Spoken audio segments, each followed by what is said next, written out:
To be a good neighbor, I think proximity isn't enough at all. Being a good neighbor means you're going to look, you're going to discover. You're going to participate together in life.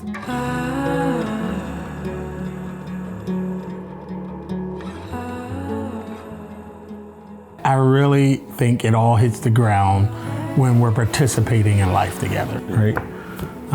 I think that's so true. Proximity can mean nothing because you can be strangers to your neighbor.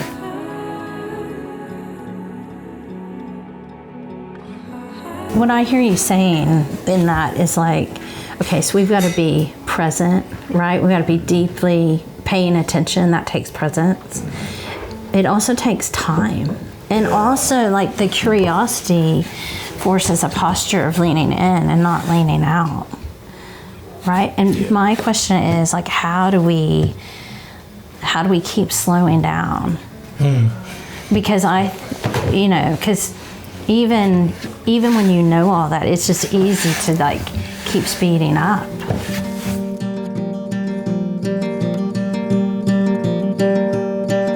I don't always think of my work as being situated in the neighborhood, but I always think of my work as what does it mean to be a good neighbor? If a neighborhood is like, I don't know, something like the place where, like, where and with whom are the people you can give and receive gifts? Who can you share with? Those might be your neighbors. A college campus has a really big neighborhood, and I think we're learning a lot about that. I think about inside of organizations that want to be a good neighbor, the way that fear about viability or survival leads to an approach to neighbor that doesn't often allow time. It actually, we wouldn't say it this way, but it tries to extract quickly. Because you're worried about your budget, you're worried about your bottom line, you're worried about viability, and so then you approach folks to get instead of to listen, to be curious, to give, to offer.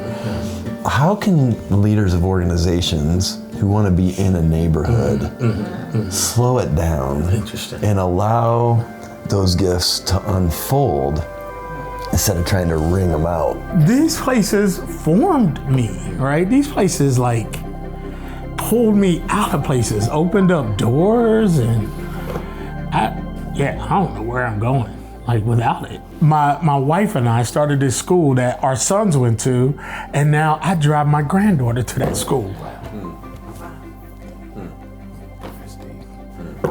My son is chair of our civic association in the neighborhood he grew up in. Like, I couldn't dream of these places giving me this stuff to where I would be able to establish life for 3 generations.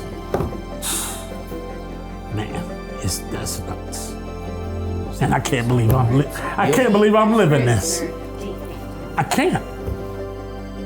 So, sorry, y'all, I didn't mean to get that. No. That's big. It is personal. I mean, that's the point. The commitment is a personal commitment.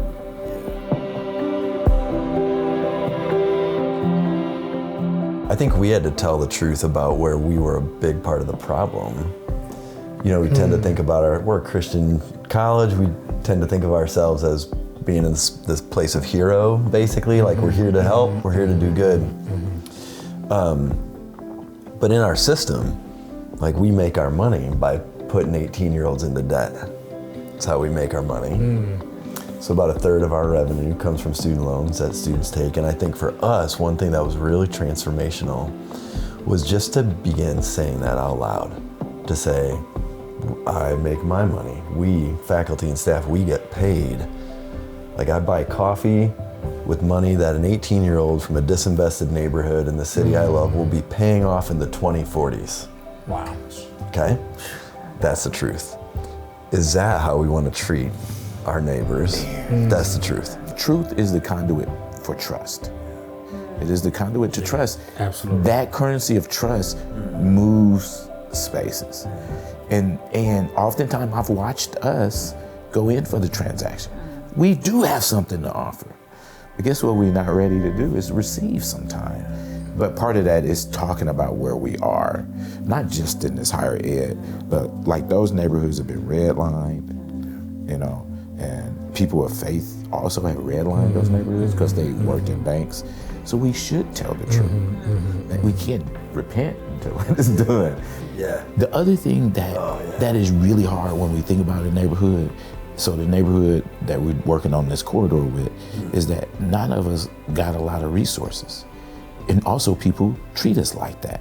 And so imagine you embodying like you don't have anything when right there is the soil of abundance. And so one of the things we have, part of the practice is practice being together with what you have. Yes, that's good, man. Practice seeing beyond what the current situation is and looking at what's possible.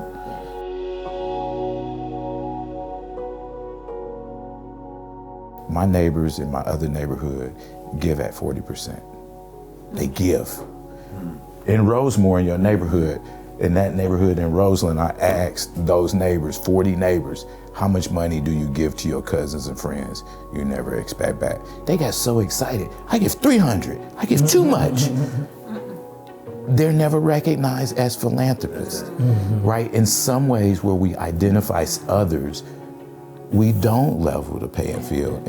But I look at your work, if you're bringing folks together, they're recognizing how to pay attention to the abundance in the place. They are telling stories about it and they celebrate it, right? I've been thinking about that. Margaret Wheatley talks about the islands of building islands of sanity, like don't be addicted to hope. I am like so addicted to hope, but I confess that. But when I think about like, what does that mean, that building the islands of sanity? And I think a community can be that. And I think a neighborhood can be that.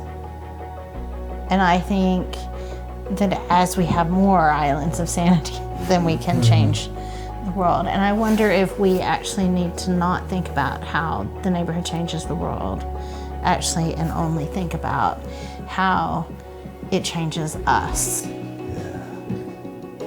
I love that. I also thought of that Margaret Wheatley image and was thinking like, that's right, maybe it's the neighborhood becomes itself, and we recognize within that is the space of our agency. It's really the space of our power. It's a space where our love has impact, and we're so distracted right now by all the noise and places I can't touch. I mean, I can get on social media and feel good about what I say or whatever.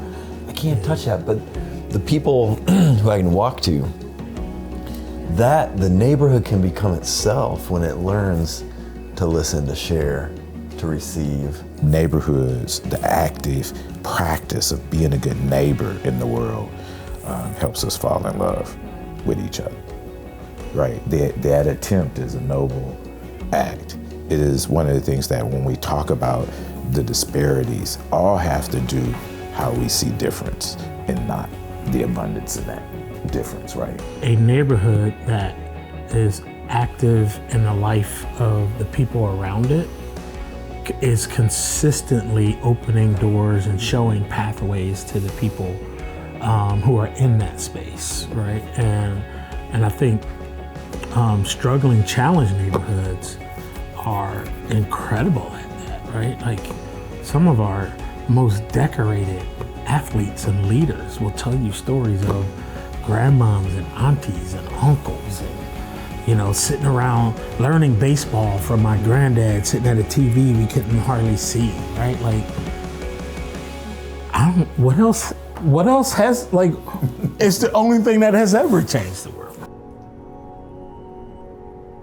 For me, our benediction we leave here is, may we go out and love our neighbors as we love God and ourselves. May it be so. May it be so. Fantastic. Great. That's a wrap. Good. Cool. Thanks. Y'all, good job, y'all. Good job, man.